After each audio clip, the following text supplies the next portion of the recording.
That's war dress. Mm-hmm. When you see us dressing in solid colors, that's war dress. Because in peacetime, we like colorful shit, all different types of patches, and you know. Mm-hmm.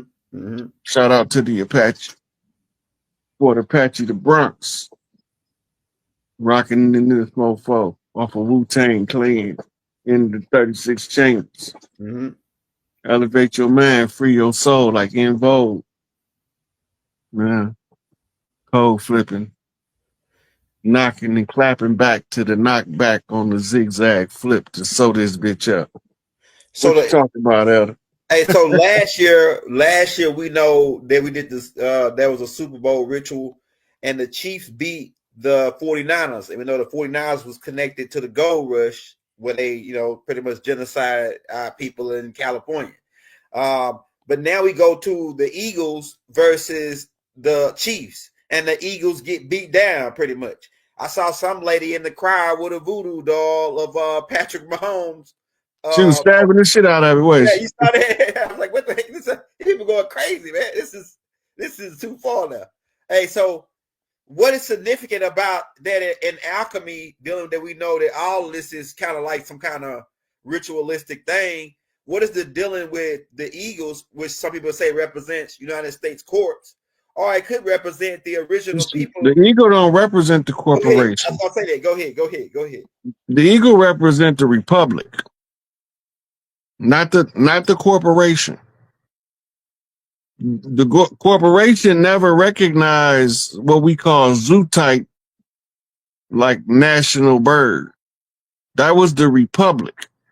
The difference in the corporation and the republic is the corporation been pretending to be the government, but they not. The republic was supposed to be the interim government over the 13 original colonies that was given permission.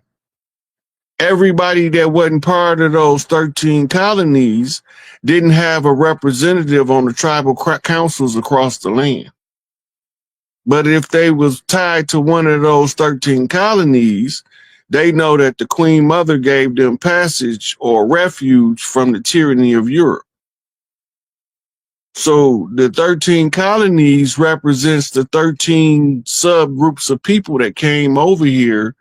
All of them were still being controlled from the Crown of England.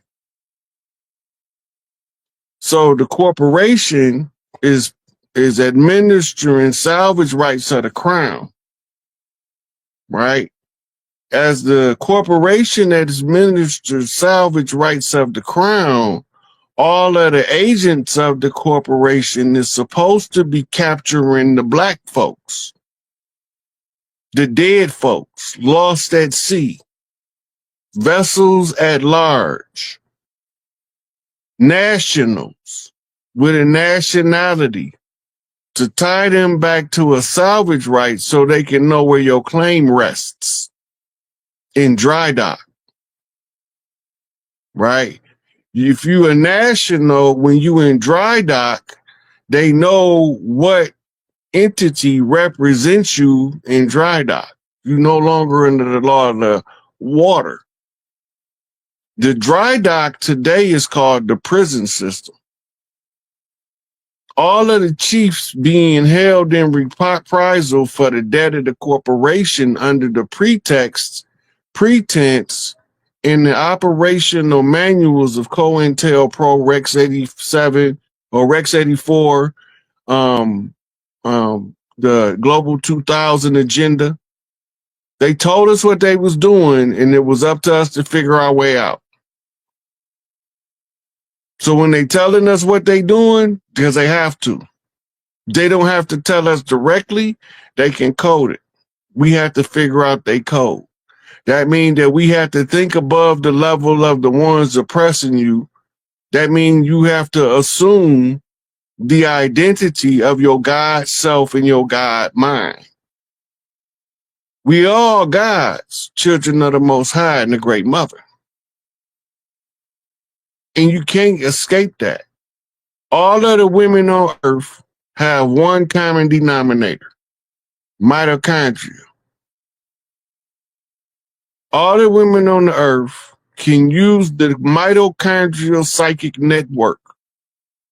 And it's most powerful when they have children and take on the role of mother with zeal and joy for being a mother. Because now she's finna step into her full matriarchal power. This is all enacted in all of the stuff we see in arts, entertainment, sports, and political satire. Right? They mixing up rules to the game. They never told you what they was, but if you become what's called cultured, right? Once you become cultured, now you can access the culture. You're supposed to read the culture. The culture is going to tell you something that's going to defy what your historians is telling you, your politicians is telling you, your reverends, your imams, your kohens, your rabbis, all of them. Your culture is going to give you a different expression because what's in the DNA cannot be concealed. It's going to express itself, and that is the salt of the earth, giving earth the culture. And the culture right now is a hip hop paradigm. That's a bunny hop. Unless you down under, then that's a roo, a kangaroo. Unless it's a, Go ahead. I had another question. unless it's a wallaby. Go ahead. Go ahead. Man, this is the next question because you told me to go study to learn early design. I got that book. I studied that book, even did an analysis on it. And you told me to go get the Albert Pike's letter. I did an analysis on it. And so this brings my next question. Now, in connection with the Albert Pike's letter and these secret society Masons, the Masons specifically, and their plans in conjunction with the Learn Elders of Zion, how do the black brothers, because there's a lot of black, these so-called black, we know how they use that term, right? But the Nubian brothers who say they Prince Halls, right? They are part of the Prince Halls. You gonna come in contact with these brothers, they don't know nothing about none of this. Like how's that happening? How do these some of these Nubian, are they with the agenda? Are the Prince Halls with the same agenda as Albert Pike them? And is it all connected? Go ahead. So you got to go back to the foundation of the Prince Hall Lodge and the purpose that Prince Hall himself wrote and Absalom Jones wrote. Prince Hall wrote that he seen the masters of the lodge wielding the power that was also common in our own culture. He's talking about what we call today voodoo. They used our rituals in secret. So Prince Hall wanted to give it back using the method of the oppressor. And Absalom Jones was his prime supporter in the establishment of the lodge, similarly situated, similar ideologies, joining together in order to disseminate the information in the lodge structure to the chiefs on the land. You got to remember the original purpose and the creation of masonry. It was to train a prince on how to become the king, right? And normally the king that's a pretender to the throne, rightful heir, is taught by the mother. This is where you get my son. Right, mother and son. Right, because she's the one who's going to give him his conscience so he'll deal fairly with the people. She's the one who's going to teach him the ways of the wise, right? Which is how to read your psychic abilities without people using it against you, right? She's molding and fashioning his character as mama's son, right?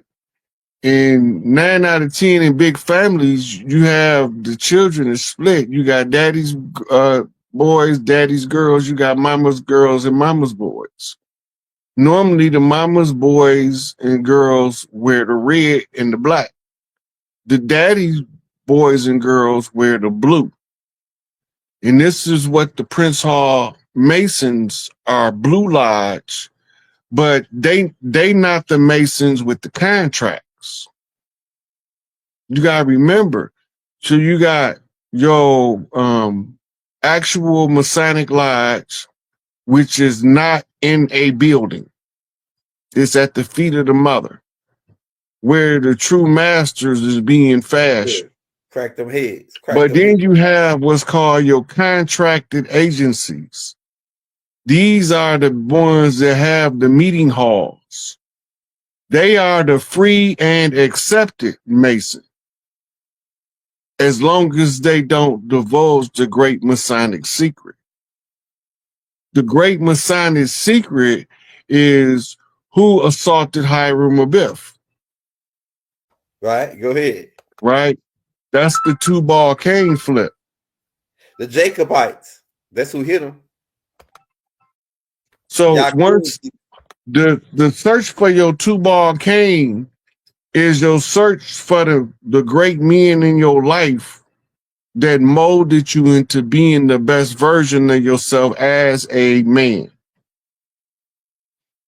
When you wise enough to capture your two-ball cane, you ready to go into your initiation rites to be moved off the playing board from a prince status, and now you got to go change clothes and dress up to be the king. It's good to be the king. Yeah, hey, look, bro, you talking square business, I'm telling you. Right? So remember, all of this is the reenactment of the Osirian resurrection, which is also known as the Holy Drama. Our day-to-day life is the scenes that we see in the greater scheme of the Holy Drama as it plays out to close and open age to age, yuga to yuga. You have artificially induced yugas created by magic. This is why we locked in the time loop. We locked in the time loop because it's conjure magic that gave us some stuff called time. And this also came with the moon, because the moon is how they using to regulate time. But we think they using the solar disk because they map days in solar hours. But they keeping the time by the lunar clock, the silver key. The gold key is the astrology key, is the sun key. Right? But we want to be able to access the earth key, the end key. Right? The father of the earthborn, the master father, in order for the king to rise to his position as the head of the table. Reenacted in professional wrestling, reenacted in Hollywood animations, reenacted in a great storytelling on Broadway, in the music of everybody that's playing music. Everybody think they doing their own thing, but when you step back and look at it from the God view, it's just a great orchestra at play. Now this is my next question, because that brain, because you just said Inky. Now Inky's son Tahuti, right? Now, as I study all the secret societies, study all the people that say, "Oh, I started this order," or "We started this order," and then if you look at them, they all got studied Tahuti. They say, "Oh, wait, his name Tahuti's Termes." Nigga, the same nigga, right? Termes, say Tahuti, right? So, but where did they go dark at? Because it seemed like Tahuti didn't really deal in the dark, even though he probably he had to know something about the dark. When they tell you about wizards learning the ways of the wise, sages learning the ways of the wise, you can't be wise if you can't be equally functional in the dark and the light. Go ahead, break it down. Right? In order to be a master magician, you got to master both the benevolent conjure and the malevolent conjure. And the only reason why shamans do bad magic is to offset all the good magic they did. And they don't really want to do the bad magic, but they know that sooner or later, somebody not going to take no for an answer, and that's out to balance that energy out from doing all the good magic. But the frauds, all they want to focus on is the bad magic and abuse the power. And now they going to get the karma, what karma going to bring to them, because they was in it for selfish greed. That's the next question I got for you. Now, because we get talking about secret societies, but let's deal with alchemy, because you one of them high power alchemists, especially with decode. Now, let me ask you this: so when you say they doing bad magic, does that have repercussions? Is that a resonance frequency coming back off of that? Is it come back from that? Can you just go out and cast a bad spell on somebody and then how does that work? The energy flip on that. Look, it's like everything you do to somebody from the wrong place in your heart, it's like a rubber band of energy is attached to it. Sooner or later, when they forgive you, it's going to snap back, and guess who's going to own that bullshit? You can't keep doing wrong and never change, because now you stuck to the left. Then the angel of the righteous going to have to come through and smite thine ass with this sword. Right? So there's a time for it. The dark arts, as it's called in some places, the black root science, the law of the nine, or the science of the nine ether, right? All of these things is pieces to a greater puzzle of unwrapping the Masonic secret of who struck Hiram, right?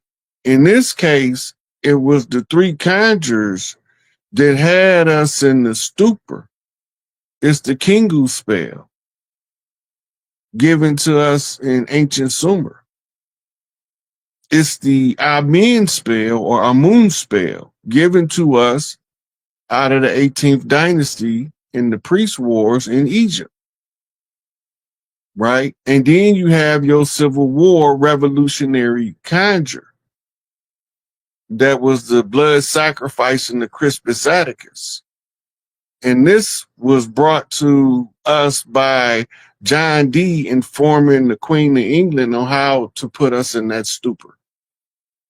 Just give us all amnesia. And then they use it and justify it as the great experiment, nature versus nurture. If we look alike, we should act alike, but we don't. Our principles and value at the core of who we are is not the same. We believe in the agenda of putting yourself in optimal position so you can help the most people. They believe in put yourself in the optimum position to take the most shit from the most people. That's not the same character typing. They sell their children, their mama, their siblings. They have no loyalty in their heart for the ones that they supposed to love, care for, and protect. But we will give you the full-fledged business about our mamas and our daughters and our sisters and our brothers and our nieces and our nephews and our cousins and our homeboys. They ain't like that. They'll set it up, but when the shit hit the fan, they ain't nowhere to be found. And we keep falling for it. Our children still falling for it in the street right now.